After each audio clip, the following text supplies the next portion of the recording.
All right. So how has things been so far?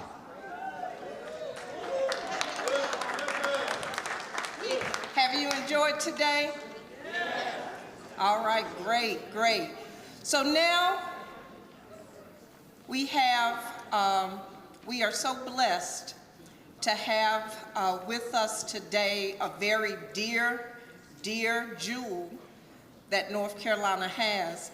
And we also have our very own Dr. Love Jones from the Human Relations or Human Rights Division that is going to engage our special guest in a fireside chat. When we scheduled this summit originally in November, and we were thinking of people who might be able to come and help inspire and kind of motivate us to think about next steps, the name Dr. Melissa Harris Perry came to the table, and we were so excited. One of our newest members of our staff, or not staff, but our team, his wife works at Wake Forest, and you'll meet him a little later. But this professor, this doctor, this really, she's, well, I'm not going to introduce her, but I'm just going to tell you that we were fortunate. We outreached to her and asked if she could come and speak to us and share with us, and she agreed. And then we had to postpone our event, right? So we reached out again, and luckily the stars aligned and she was able to be with us. So we are so excited and have been waiting for this moment. So I'm gonna get out of your way, but I did want to let you know that Dr. Melissa Harris Perry is here with us.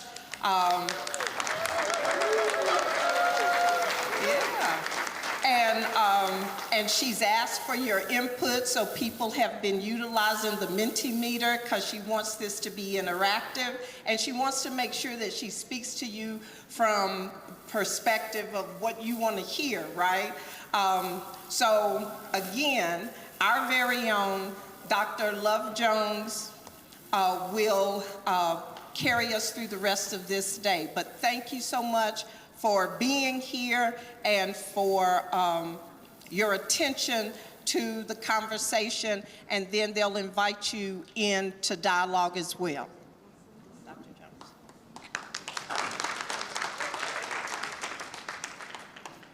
Well, first, it is absolutely delightful to have you here with us. This is an opportunity for us to learn.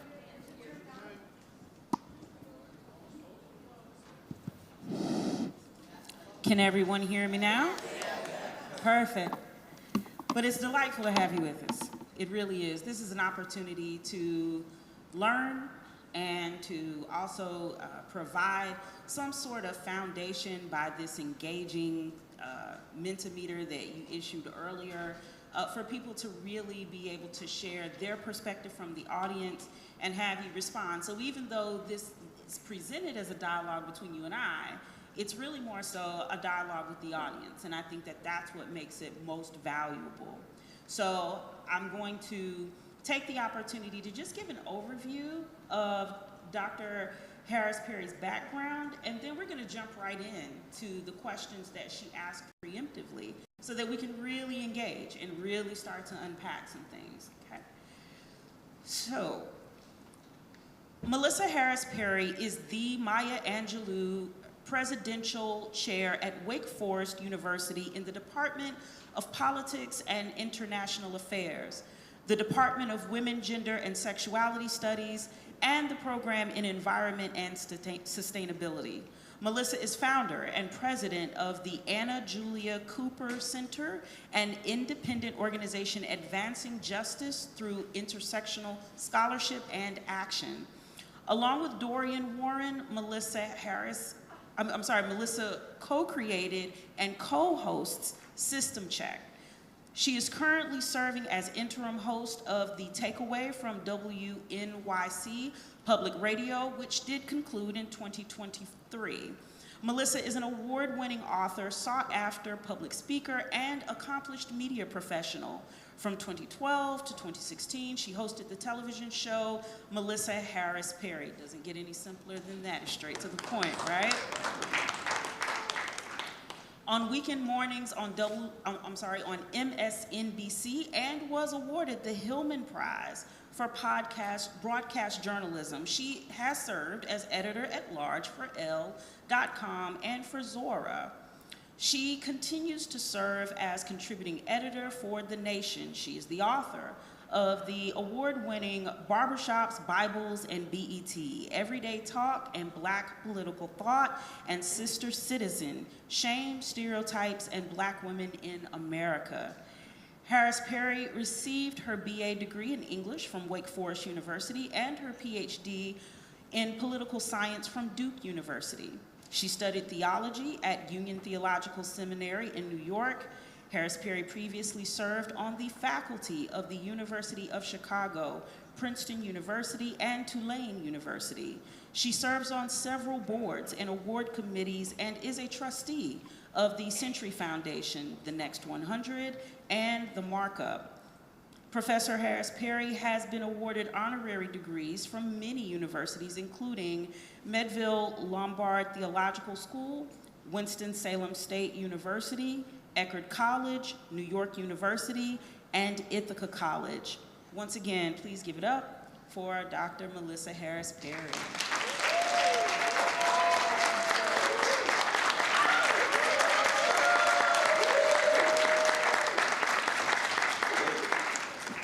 Although none of that makes my name as good as Dr. Love Jones. I mean, that is a name.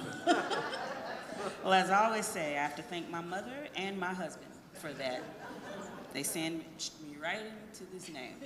But I really do want to celebrate your relationship between your studies and your care about community, right? Because I think that this bio is a reflection of the fact that you committed yourself to study according to what you cared about.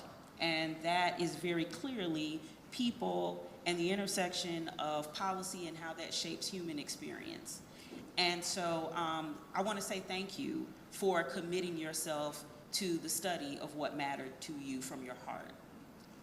I appreciate that. And I'll say, everyone who's a researcher is always researching themselves, even if they're not completely aware that that's what they're doing. It's the idiom, research is me search, right? So if you dig just a little bit, you almost always will find the ways that your personal experience. So I'm teaching a senior seminar right now, and the title of it is The Self and the State.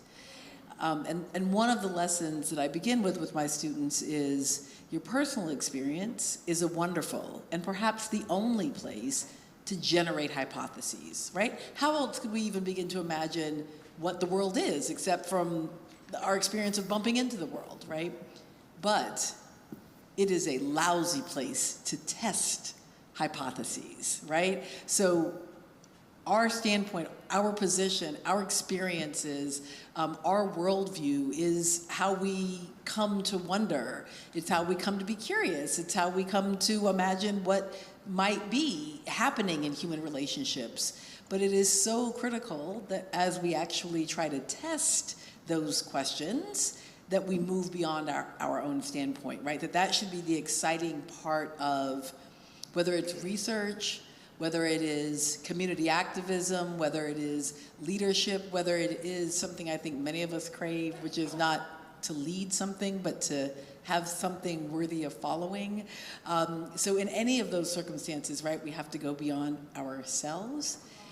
And so the one last thing I'll say is, to the extent that any gratitude is necessary or valuable, it should certainly go to my mother and father, because I'm not sure there was any choice except to be scholar activists in some way or another, right? Well, there are 5 kids, and one of them definitely took a very different trajectory.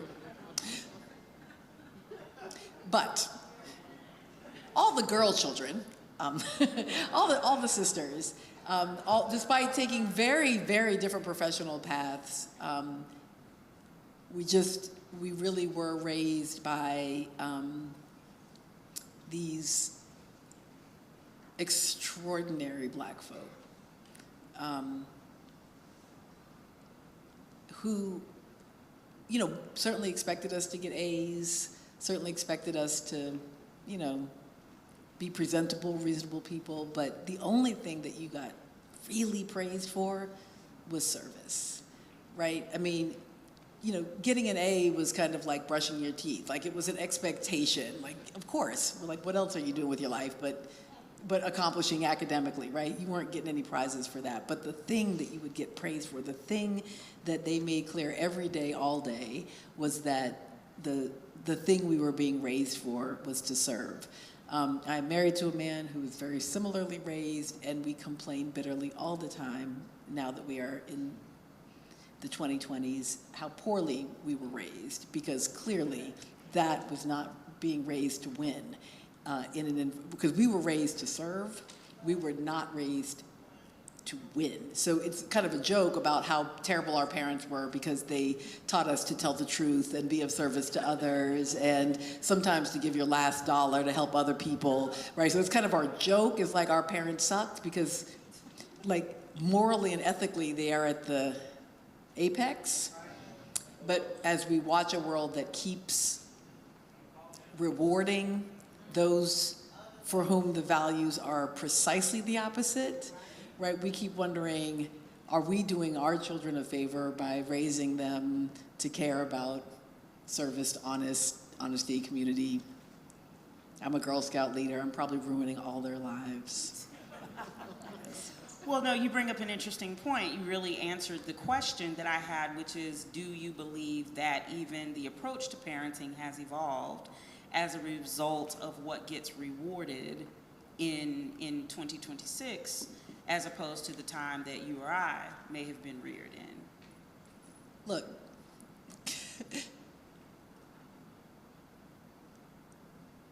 so I'm a Girl Scout troop leader. I'm a foster parent. My husband and I are foster parents, and we have bio kids. So we, right now, our children in our care or who we have raised, range in age from 24 to 2. So we've got a lot of that, and then I've got 30 girls in this Girl Scout troop who range from kindergarten to 8th grade. My main experience is that parents are holding on by their fingernails, and you know. These past 2 weeks, when without notice we were all shut in the house again with our children for 2 weeks, I didn't even know I needed therapy. My COVID experience was relatively benign in terms of the context of being shut in the space that was Winston-Salem, right? Like, I try never to complain about 2020 to 2022 because ours was so benign compared to so many experiences very close to us. But apparently, I was wildly triggered and still highly traumatized, to use those words, because 2 weeks alone in the house with all 4 of them kids, and I was not a human anymore.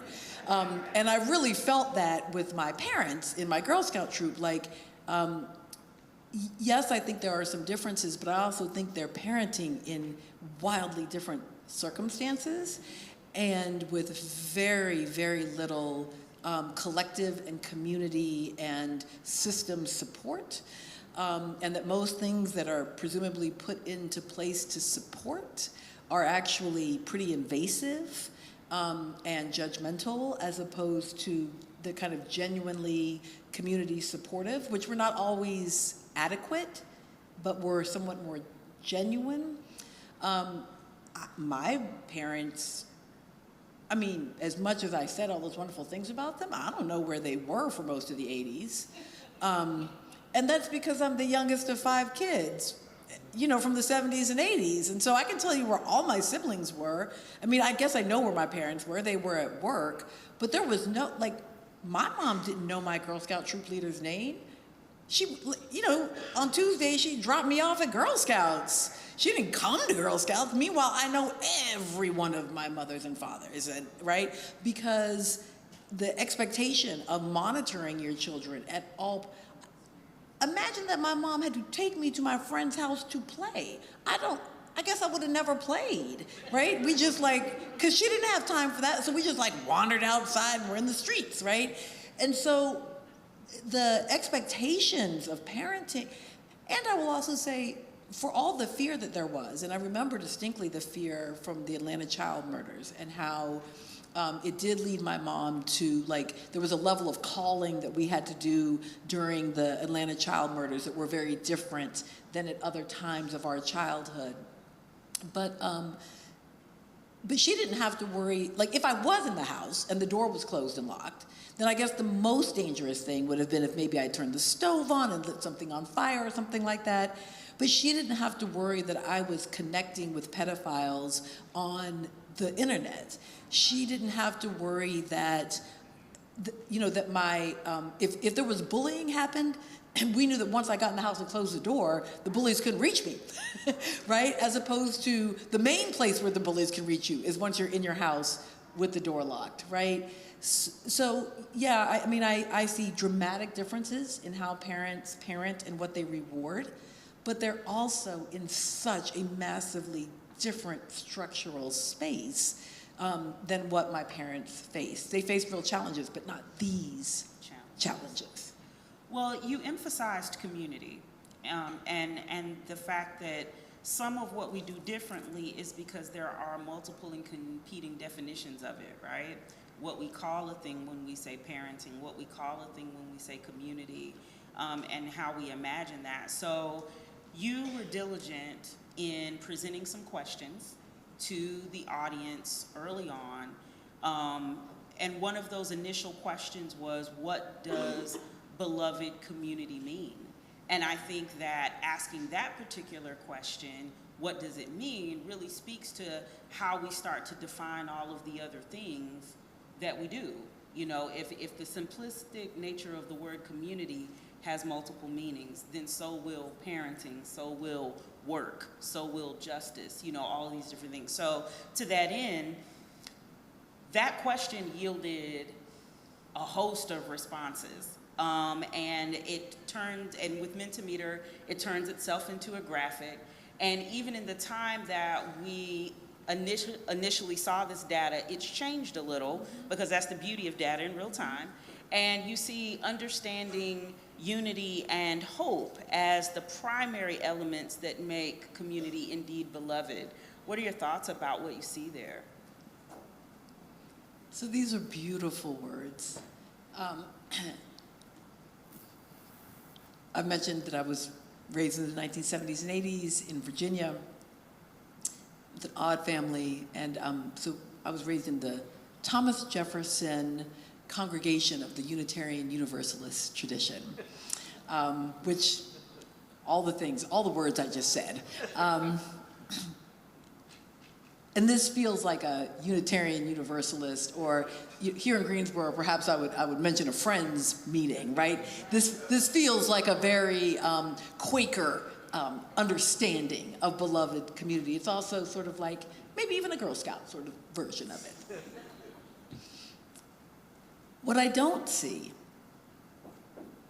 and it is part of why later in my life, both because I had personal experiences of the divine that led me this direction, but also because there were some intellectual and social commitments that led me this direction. I now think of myself and define myself as a Christian Unitarian Universalist, which is in no way a oxymoron. We come out of a monotheistic Christian tradition. But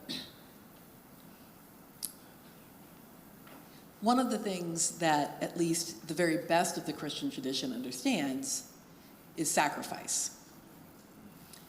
And so as much as I love these words, and I do, and on the kind of active, positive, affirming, it is hope and unity and understanding and solidarity and agape and purpose and accountability. Maybe that one is getting us a little bit closer. Warm, welcoming embrace. But I will just remind us that there's also an extraordinary amount of sacrifice, of pain, of annoyance, of cost, of irritation. I mean, the people, oh, it is so easy to love the people in theory. But when you meet the people, and the people be around you talking and saying words and disrupting the city council meeting and, you know, just generally being human and carrying baggage and trauma and patriarchy and, you know, a little bit of racial residue and, you know, all that. Oh, Lord, the people, right? So it's like the people and also the actual people, right? And so the one thing I don't want us to lose, and that I worry a bit about, or not, I don't worry, I'm not a worrier that way. That's a 24-year-old. What I hope the challenging social and political moment that we're in helps us to articulate, because I think we know it, but we don't always articulate it, is that building that community also requires a ton of discomfort and willingness to engage with that discomfort, willingness to be wrong, inadequate, broke, exhausted. We actually can't build beloved community if everybody is setting good, healthy boundaries. And I'd love to tell you that we could. I'd love to tell you that social movements can project forward with everyone in the whole thing, just good, healthy boundaries. But I'm just here to tell you, I mean, maybe, but that's a great hypothesis. It's a very Gen Z hypothesis. We would have better, more productive, this is just a hypothesis. We would have better, more productive, more long-lasting social movements if everyone within those movements was mentally and emotionally healthy, what is it, nervous system regulated, right? Hydrated, right? Hydrated, aware of their own attachment style, you know, and engaged with healthy boundary building, right? That is a great hypothesis, and it may be absolutely true, because a hypothesis, I want to be open to it. If I were to look exclusively at the history of human social movement, I would say I haven't seen an effective or even really ineffective social movement, particularly built by people who all have really great individual boundaries. Because an awful lot of building beloved community means letting people call you at ridiculous hours. It means that when I leave here, I'm gonna go home and pull cookies for 27 families because it's been 2 weeks of snow. And so despite the fact that I got 18 million things that either actually pay me and or are just simply, you know, like more important on my important list, I got 27 families who want some Thin Mints, so I'm gonna go pull those cookies for them so they can pick them up by 6:30 this evening, and that's gonna take hours out of my day, but you know what? I'm a Girl Scout leader. And so that's what our community is, right? All those church mamas who made that chicken, they did not wanna make that chicken for you every time.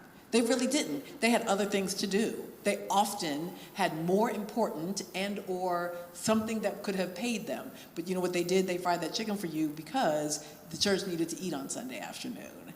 And so one of the things I'd like us to remember as we think about beloved community is some healthy boundaries, of course. I am not saying you need to allow the priest to molest your son because he is a man of God and therefore should be allowed to do anything. I don't mean that.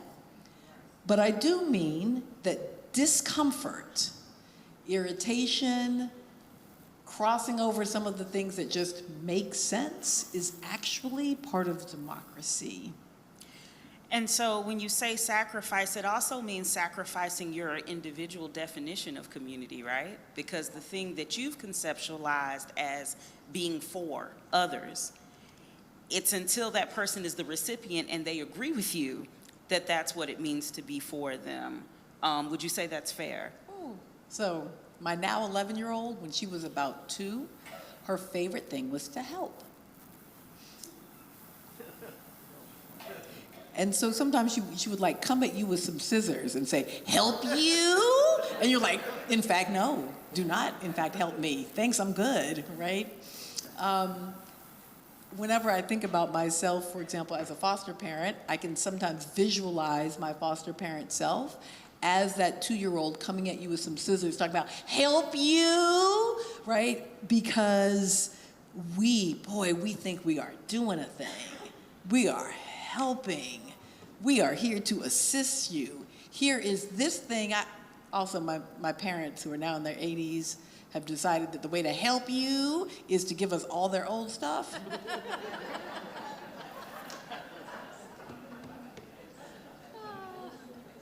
And sometimes demand that we drive right now, like 3 hours, so that we can pick up their old stuff.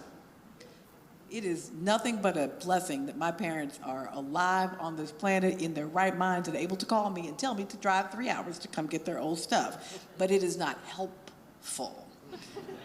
Right, no, never one time, never. I keep telling them, if I want it, I promise I'll call for it.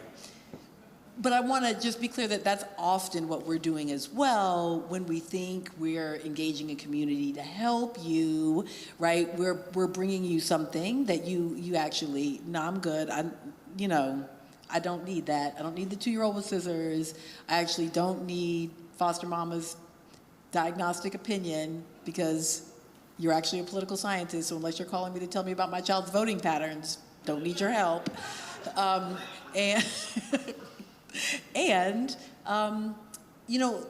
That the thing we want to give is not always what someone needs or wants to receive. One of the things we have to do to get uncomfortable is to be quiet. So in the concept of help you even today, you ask the question, what did people want to walk away with today? How is your presence helpful by way of having people actively attend this portion of the summit? And so there is a slide that speaks to what are some of the issues, topics, or concerns that you hope will be addressed today in the Fireside chat. I'm just going to throw a few out, and I'm sure that it'll come up on the screen at some point. But one of the things that was lifted up is this idea of empathizing without competition, redirection or savior projection, which falls right in line with that help you concept. Another is, what does resiliency look like in the wake of consistent chaos and kind of this constant disruption? So we're talking, empathy without savior, resiliency in the midst of disruption. The other is, how can we do better as a society to get across to youth, to change their way of thinking or focus, to become more beloved, which we actually led in with, right? This difference in praising service versus praising winning. And then, with organizing efforts, what are the concrete steps? So there are some people who are like, okay, what are your thoughts about philosophical shift, and how do we take what you've shared with us today and help that form a culture of thought? And then on the other hand, like, what are some tangible things that we do in the name of organizing? And so I will support you starting wherever you feel, led, and then we'll kind of go from there. If I had clear, distinct, and research-driven answers for all of these, I would write them down in a book and get published and make a whole lot of money, because these are big questions. So I want to begin by saying I'm going to make some suggestions of answers from my perspective, but that I in no way am qualified to answer, like with some big capital A, with the truth, some big capital T, these things. But here are a few ways we might think about it. So let me begin with empathy, since it was the first one. And I think that empathy is something I think many of us probably feel that deficit of in our moment that we're in. there remain plenty of ways to critique the 8 years of the Obama administration, right? Plenty of great things and plenty of things to critique, right? But one of the things that one who's interested in questions of beloved community or questions of empathy could certainly praise is that it was a linguistically empathetic administration. And perhaps one of the most linguistically empathetic administrations of the post-World War II era. The Obama administration had really good speechwriters who were drawing on a notion of the American experience and the universality of American experiences in a way that allowed us to see ourselves in one another. So, I mean, you really just have to project back to New Hampshire, right, of 2008. So I enjoyed this audience because everyone in here is a grown-up who probably can actually remember, January 2008. There's a few babies who can't. I'm looking at the babies who don't remember January 2008. But almost everybody in the room probably has some adulthood memory of January of 2008, which is exciting because my college students look at me like, ma'am, I was 4. Okay, great. They're like, I don't know what you're talking about, right? But just remember that the Yes We Can speech was a speech given in defeat, right? So before that, right, in Iowa, when then Senator Obama won the Iowa caucuses, the chant, because if you've been to Iowa to the caucuses, right? Sorry, I'm a political scientist, right? The whole thing about the Iowa caucuses is that you have them in a room, they're very community driven, they're not individualized. You don't go in and vote, you literally caucus, and people go to different tables, and one of the ways you win the caucuses is with good snacks and good chants and cheers. I know you don't want to think this about democracy, but it's just true. And the Clinton camp in 2008 had really invested a lot in the snacks. Remember, in early 2008, Hillary Clinton's campaign had about 10 times as much money as God and 20 times as much money as the Obama campaign, right? And so they had snacks. All the good snacks were at the Clinton table. But the Obama table had good chants, and the chants were Obama 08, be a part of something great. Obama 08, be a part of something great. So that was Iowa, and he won. Woohoo! Then you get to New Hampshire, all right, and he loses. So it's hard to go with that into Obama 08, we was losing, right? So instead they drawing on this extraordinary language, right, of an African-American woman in the audience who talked with him about the Yes We Can. He goes out, and I think he's a little 28-year-old white boy who wrote the speech, right? He's I don't know, he's grown now, but he was like a baby at the time. And he writes this speech that is highly empathetic, right, linguistically, right, about women reaching for the ballot and about, right, and it does some erasure of some kinds of communities, and yet at the same time gives us this way of thinking of ourselves as all part of an aspirational effort to perfect this notion of we the people, right? And that remains a theme for 8 years across all kinds of different moments, right? Some of which are pretty appalling, right? In terms of, if we think about the Charleston Massacre, if we think about, right, I always want to say the murder, but that's a legal term, the death of Trayvon Martin, if we think about the Ferguson uprising, still the language out of the Obama administration was a kind of empathetic, patriotic narrative about Americans perfecting.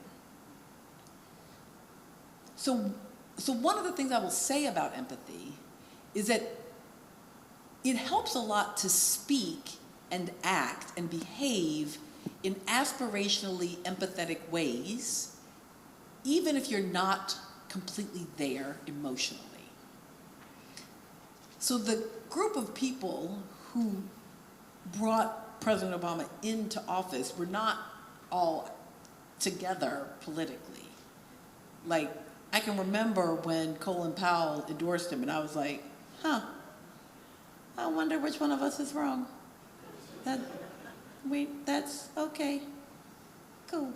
But one of us wrong about something, because we've never been on the same side before, but okay, here we go, right? So we weren't all actually in agreement, right? But when you behave and speak in ways that draw people in instead of drawing people out, it allows people to project themselves into the narrative that you're building. So just as a pure strategic matter, I would say speaking and behaving in ways that are empathetic begin to move us there.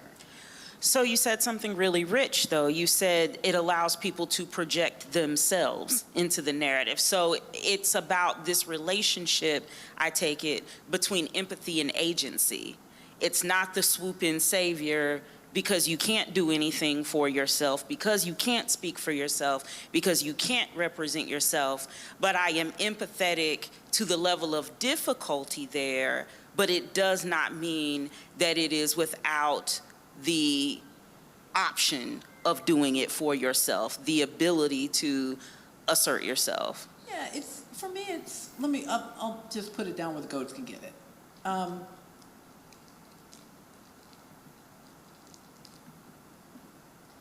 In the first Trump administration, there were people who said that the separation of mothers and babies at the border was not only morally and ethically appalling and a bad policy, right, for all kinds of like literal policy reasons, but also they said it was novel, new, right? This is not who we are as Americans. We do not separate children from parents, right? Dr. Lovejoy was like, well, now you've just erased 300 years of African-American history, right? So literally the entire slave system in the US was built on the separation of children from mothers, right? So I just want to be clear, to say that I see your experience, I see the resonance of it, does not mean that to be a migrating family who is caught up in that system and has their children separated is equivalent to, above, worse, or to the side of the experience of intergenerational chattel bondage. But it is to say, I can understand the human experience of having one's child ripped away from them. And I can understand it in an intergenerational and policy and historic sense, as well as in just a personal sense. I can see that this thing happening has a reverberation and echo to another time in history where we also built our policies on a dehumanizing capacity, so dehumanizing that we could rip apart children and mothers, right? So for me, the empathy not only leaves agency, but it also leaves, because the question was empathy without competition. I don't know whether it's worse to be rounded up by ICE or rounded up by slave catchers. What the hell difference could that make? I mean, I don't know. I mean, they both sound like some shit I don't want to go through. Sounds terrible, right? So I don't need to compete with you about that, right? It's less of kind of the discourse now, but often, especially in the early years of hosting the Melissa Harris Perry show, folks had a lot, I would get, letters.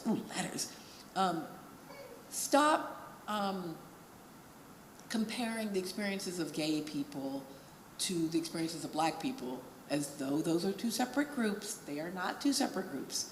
It's a Venn diagram with an overlap, my friends, but okay.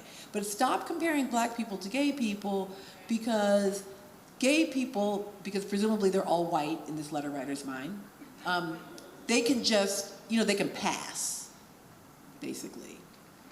And for me, I'm like, well, baby, the closet is not a privilege, right? The idea that you could pretend not to be who you are does not necessarily constitute a privilege. And by the way, I'm not comparing these experiences, but I'm inviting us into them. So again, to go back to the yes, we can, women reaching for the ballot and workers reaching for a weekend, and, I can't even remember I would have 10, 20 years ago, I could have done them all right in my head, or 15 years ago.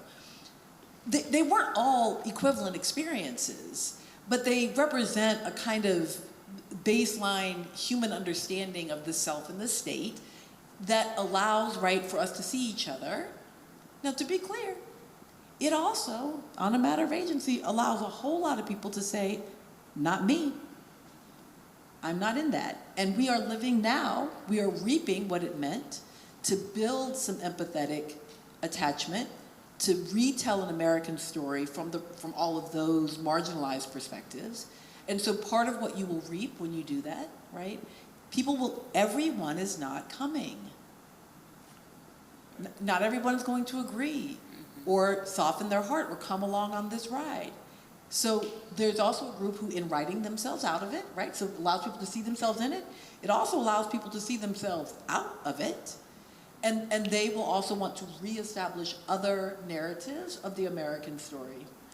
So if we then bridge, we start off talking about this idea of empathy and a lack of competition, but then when we kind of take a step over to resilience, there's competition and resilience as well, right? We build narratives of if I can, so can you, off of this idea of resilience. And then especially in more tumultuous times, that in and of itself can become a competition. Earlier before your arrival, there were comments made about like takeaways from yesterday, and the conversation about resilience came up.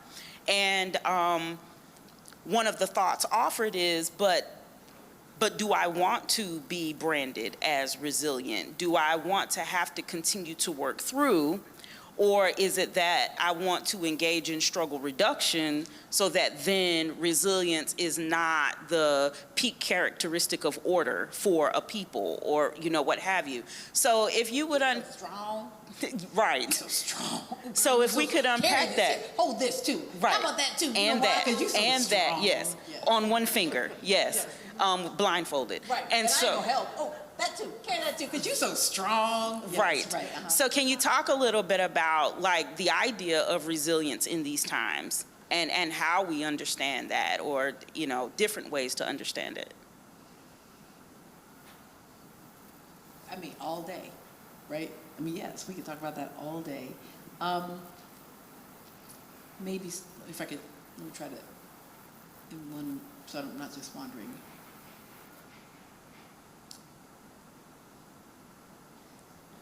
So again, this maybe goes all the way back to my point about whether our parents were good parents or bad parents, right?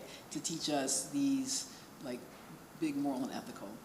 I do think it is worth doing self-examination, just not communal examination, but first just self-examination about what looks like a win to you. It's why, you know, we'll come to the question about, you know, can you smell the beloved community? Can you hear it? What is it, right? What are you going for? What's the goal? Because to the extent that it's many of the very valuable and repeated themes about what constitutes success, then you do not necessarily need resilience. You really just need to have been smart enough to have been born to the right parents in the right moment in the right zip code. Now, I'm just do a little Du Bois here, right? So all human beings have problems. Full stop. All human beings. There is no amount of whiteness, there's no level of wealth, there's no level of male.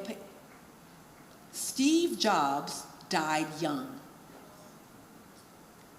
All people have problems, period.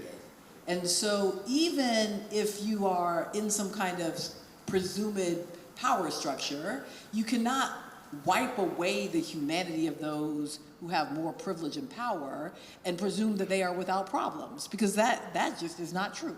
All people have problems.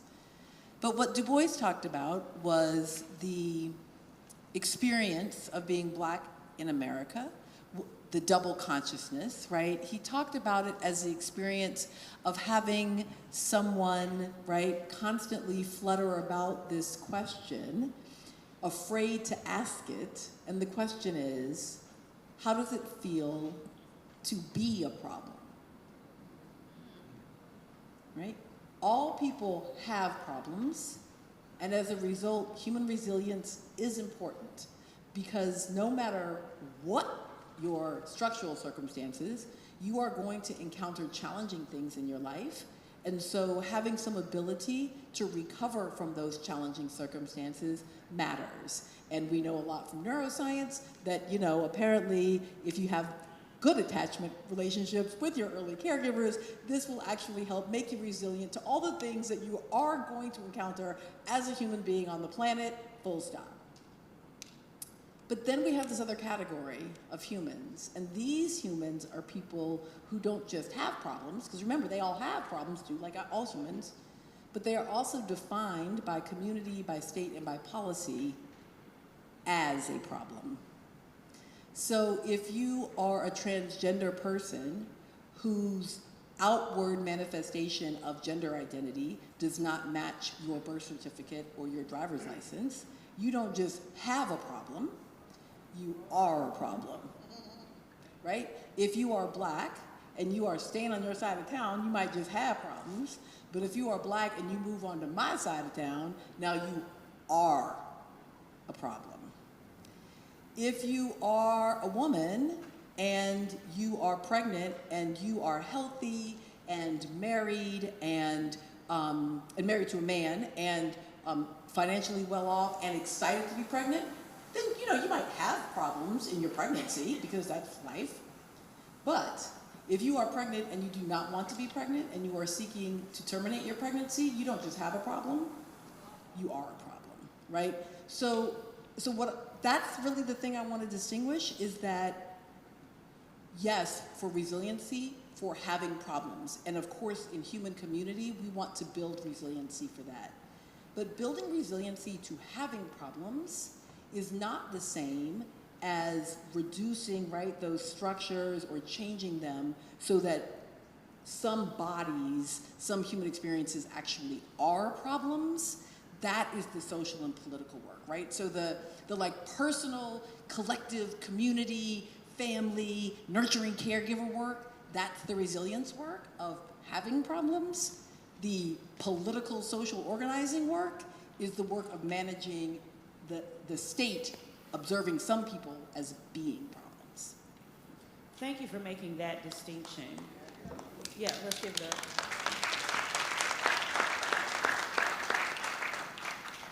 Because I do think that resilience takes on a different meaning depending upon whether you are looking at having or being a problem, right? I want to hold. Because you can't bounce from being, right? You can bounce from having a problem, right? Right? You can have cancer, beat it, recover, right? You could have cancer, not beat it, and still have resiliency in the face of it. But if you are the cancer, you can't resilience out of that, right? Like you can't uncancer yourself. God bless the beauty of the title of the book, The Warmth of Other Suns. It's a lovely title, but baby, that's the same sun. Mm-hmm. So when people migrated north, you know what they found? Racism. Mm-hmm. Again, God bless Isabel Wilkerson. It's a beautiful title, but it's not. Those are not other suns. Maybe that's the same. There's one sun, like as a scientific matter, right, or as a sort of observable fact. And so when we migrated, we could not resilience from being a problem. Because wherever you go, there you are, right? So we'll round out on this particular question with this kind of looping back to this idea of youth resilience, right? The fact that we do have young people growing up in a critically different time, and how they arrive or show up in these times is really critical to our version of tomorrow. So can you talk a little bit about the intersection of youth and resilience and what that means for how the next generation marches forward for change? Well, they're probably not going to march. I mean, I hope they stop marching. I mean, not stop marching, but like marching was an innovation. Sit-ins were an innovation, right? They were an innovation of young people, right? Like here we are in Greensboro. The Woolworth sit-ins, right? The Nashville student movement were innovations of young people, right? They created that. So any group of us sitting in the room thinking about what they needed to know was going to miss it. Okay. So this one's easy. I won't even take the last 5 minutes that we have. It's not actually easy. It's really annoying, but it's the only one I got on this one. Everybody wants to go to school and talk to young people. Nobody wants to go to the schools and listen to them. And I just think we probably need to shut up. And there's just, you know, the I wonder what Audre Lorde thinks of us. Because the notion that your silence will not protect you does not mean you should talk all the damn time. Your silence might be golden. Your silence might protect other people. Like, your silence will not protect you is, you know, if Anne Frank is in your attic, shut up. Don't talk about it, right? Like, I mean, to be clear, on the Underground Railroad, we weren't like, hey, you know what? We're about to leave. We're gonna leave on Wednesday at 6 o'clock, and then we go, no, shut up. Shh. Your silence might be really extraordinarily powerful, and probably your Facebook post isn't going to be. So sometimes be quiet so that no one knows that someone's hiding in your attic. Sometimes be quiet so that no one knows that there are people following you to freedom. Sometimes don't seek the limelight because you could do a lot more work when no one has a light on you. So sometimes when you want young people to understand something, the single most important thing that, in my experience, particularly as a foster parent, but also very much as a teacher, is the main thing that young people need to know is that someone is listening to them. And you know why they need to know it? It's almost never is anyone listening to them. And they're very annoying, and they say a bunch of words that don't matter, like 6M, 6M, 6M. But like, our babies are brain rotten because, you know what, the one thing we listen to them say all year long? 6M, 6M. Like, you don't know nothing else a child is saying, but you know, 6M, right? Or as my 11-year-old says, Liu Chi, because she's learning Chinese. Okay, but that's all I got. Girl Scout leader, you know, Boys and Girls Club, your local public school, whatever. Anytime you want to engage with young people, 3-to-1, them talking versus you talking.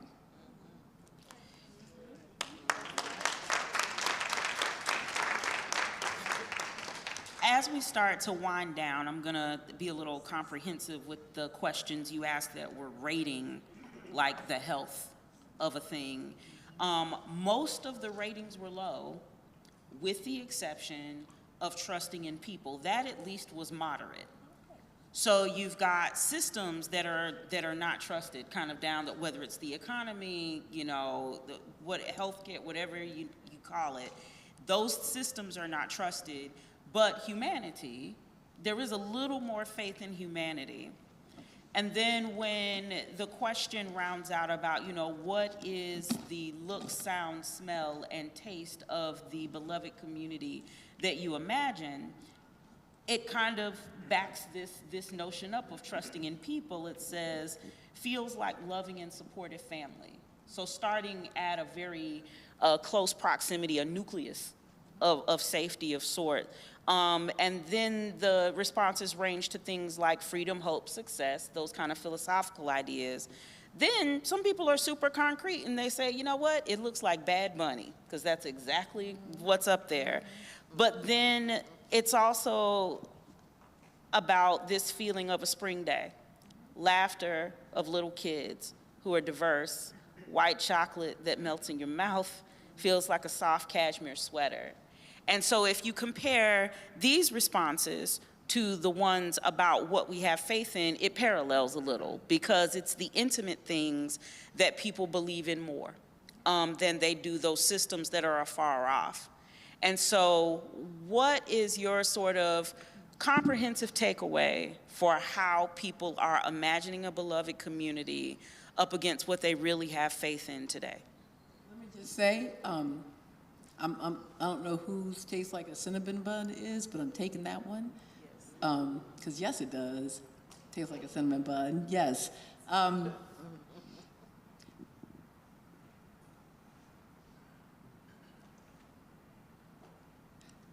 Having faith or trust in one another is, again, crucial aspect of that resiliency that we've talked about.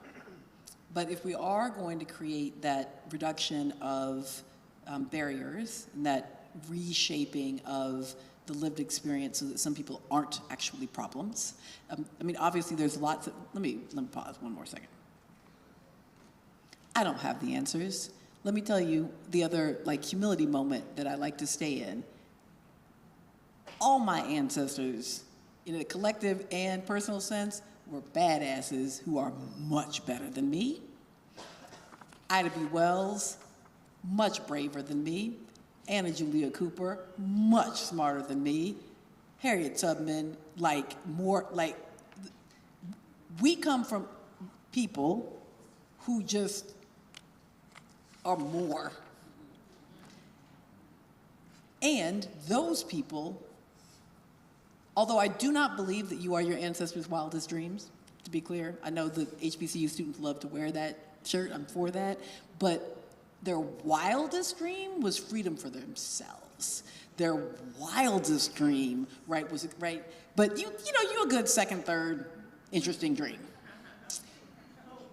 So these are people who were smarter, better, more courageous, more capable, more organized, and who desperately wanted for the world to be better for us, right?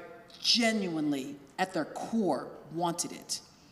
So if the world could be fixed simply by being sufficiently courageous, sufficiently intellectual, sufficiently strategic, then Diane Nash would have already done it, Ida Wells would have already done it, W.E.B. Du Bois would have already done it, Anna Julia Cooper would have already, there is nothing that I can say that is oh, this is the thing, and if only we all just put that little, black mark or blue mark on our Facebook pages, don't worry, everybody's gonna come along.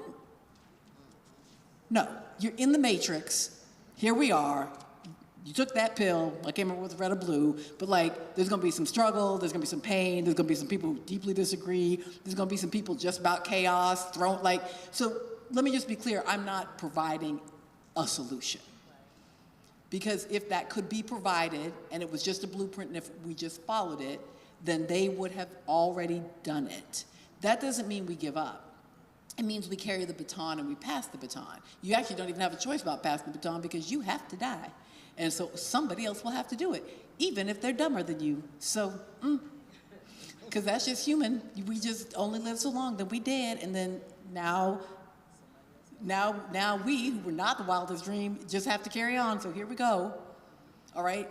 Okay, so all of that to say that for me, we have to remember, I'm a political scientist, right, that trust in people has to be manifested through systems, right? So I'm broke, and part of being broke in this year has meant not having a second car. 3 kids, under 12 and under, in 3 different schools, 2 working adults, and 1 minivan. So there have been days, right? And I make a ton of money. And I have all the PhDs, and I get to come and wave my hands on stage, and it's still if I had a bus, just if we were broke right now and had 1 car and we were living in some of the other places that we lived that have, a real bus. A come every few minutes, take you anywhere you need to go bus. Or in DC or in New York where we have lived, right? A subway where everybody is on it. All the people, the rich people, the poor people, the black people, the brown people, the white people, everybody just own it, right? We just own it. It's not any kind of indication of who you are. Children aren't making some kind of judgment if you show up on, right? If we just had some operational transit, my whole family could be wildly more resilient in this moment because we would have a system that worked, right? Public transportation is not a gift to poor people. Public transportation is investing in this notion that we all we like and trust each other. No, we don't. You know how I know we don't? Because we ain't got no bus. If we all liked and trusted each other, we'd have a bus or a light rail or something. But right now, everybody's I hope you can get in your own little car and drive wherever it is you need to go. The other thing that would make my life wildly more resilient is if we had neighborhood public schools. Nope, everything's a damn magnet, which is why I have to drive my children all over the city to go to school. If we could just walk out of the front door and walk to school, as has been true in some other cities that were much less diverse, i.e. when I lived in Princeton, everybody sent their baby to the public school because simply being able to buy into living in Princeton was already the cut point. So you didn't need to distrust. So what I want to say about that sense of trust is prove it. Prove it in building systems, structural, political, social, and infrastructure systems, and I'm just going to start with transportation and school because they're on my mind, that would demonstrate that we actually trust one another. Right now, we don't, because we still refuse to go to school with the kid who lives next door because we don't trust them, and we don't want to ride to work with the person who lives next door because we don't trust them. And we want to demonstrate through our schools and our cars that we are above it and better than it. One more thing on this.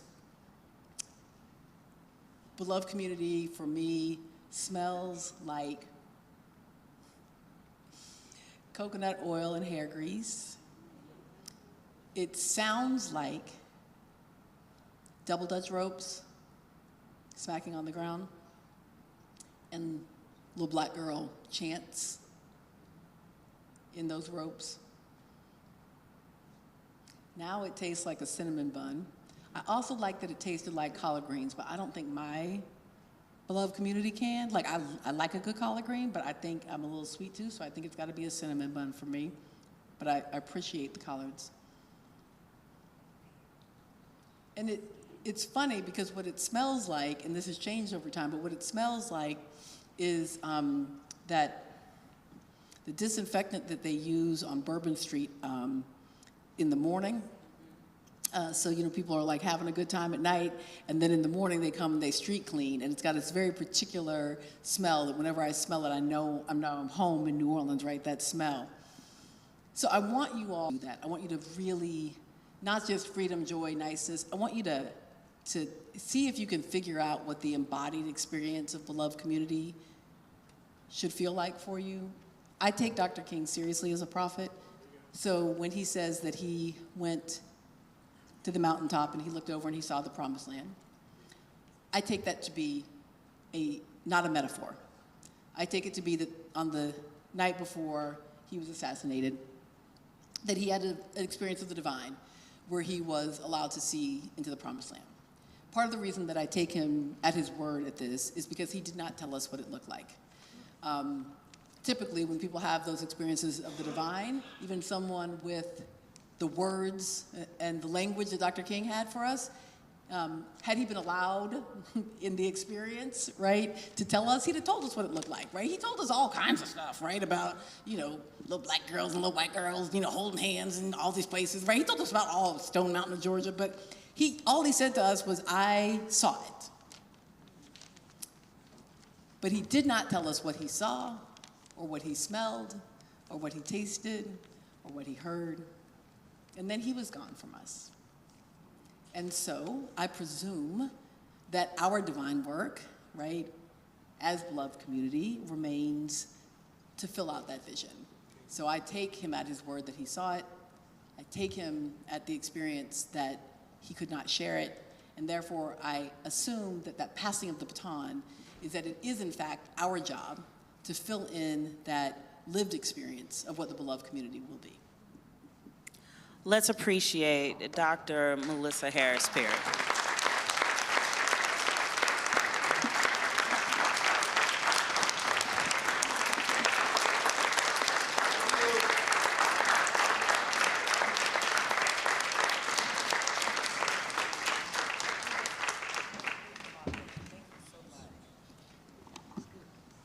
All right, thank you, ladies. Okay, so one of the things that stuck out to me, one of the last things that Dr. Melissa Harris-Perry said is that beloved community kind of tastes like, feels like, looks like home, right? Also, one of the things that she just said, recently I read something that talked about the Moses taking people out of Egypt to the promised land, and that he was only able to take them about 90% of the way. He had an opportunity, like she just imagined with Dr. King, to see the promised land, but he wasn't able to take them to it. That others had to step up and take the children of Israel the last 10% of the way. Well, that's our work, right? Our work is to go that last 10%.